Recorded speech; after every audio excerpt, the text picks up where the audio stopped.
Former governor of Arkansas, Asa Hutchinson, is officially running for president. He joined the race for the White House just yesterday, days after news broke of President Trump's historic indictment. And while most Republicans are rushing to defend former President Trump, Hutchinson is doing exactly the opposite. He says the former president should drop out of the race while the charges play out in court. Hutchinson joins a growing field that includes former South Carolina Governor Nikki Haley, entrepreneur Vivek Ramaswamy, and, of course, Donald Trump. Florida Governor Ron DeSantis is expected to announce a run in the next few months. And now the question is, will Republican voters embrace a non-Trump candidate?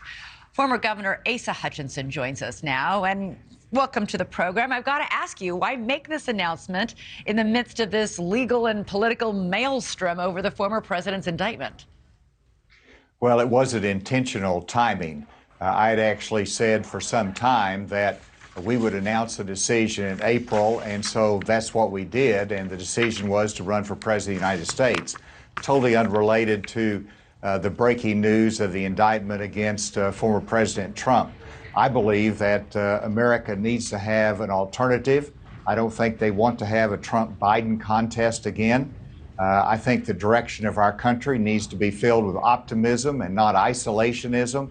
It needs to be filled with solutions and not looking at the past. And that's what my candidacy offers, and I'm excited about this opportunity. You're an outlier. You are the only leading Republican to call for Trump to drop out of the race. There is practically 0% chance of that happening, and he is innocent until proven guilty. So why call for him to drop out? Well, it's a matter of principle that, first of all, I believe the office is more important than the person.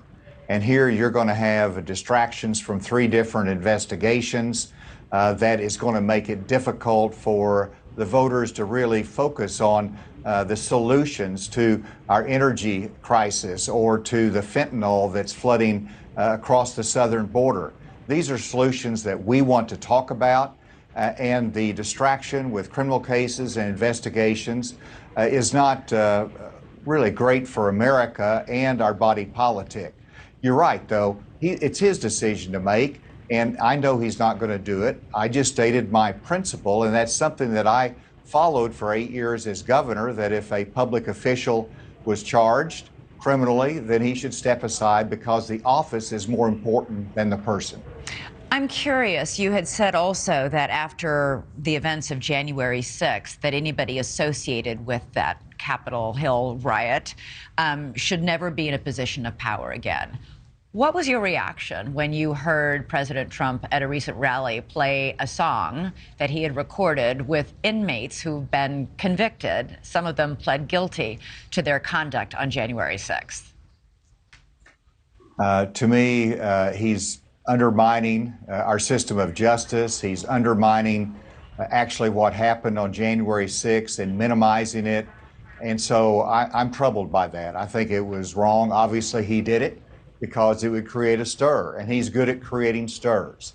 And that's what we see in the chaos. But no, I don't think we should elevate January 6th. It was a serious challenge to our democracy. It was a blight against the United States in the eyes of the world. So it's a dark moment. We need to move on from there and talk about the future and how we need to make sure our elections are filled with integrity, but also that we peacefully transfer power. That's what our democracy is known for. Just one more question on that issue. On former President Trump. Over the weekend, Governor DeSantis, who very well may be one of your competitors for the nomination, called Alvin Bragg, the Manhattan District Attorney, a menace to society. You yourself, you are a former prosecutor. What did you think of that? Well, I think it's appealing to the worst instincts of America versus trying to sort through a difficult time in our country. And so I look at what Alvin Bragg, the district attorney, has done, and I have said that if the facts are as I understand it, as a former prosecutor, I wouldn't bring that case. But we also need to wait to see what the facts are. There's a lot of unknowns that are here. In addition, you've got 2 additional investigations that are ongoing. Right. And so even though we might not agree with the beginning of the case, we have to give the presumption of innocence. We have to let this system work just like it works in thousands of cases every day across America. Governor Hutchinson, we look forward to talking to you a lot more about a lot of the very serious, important issues that are facing our country as this race to the White House and the nomination continues for you. Thank you so much for joining us tonight. Thank you, Elizabeth. Thank you for watching. Go to newsnationnow.com to find NewsNation on your television provider. And don't forget to click the red subscribe button below to get more of NewsNation's fact-driven, unbiased coverage.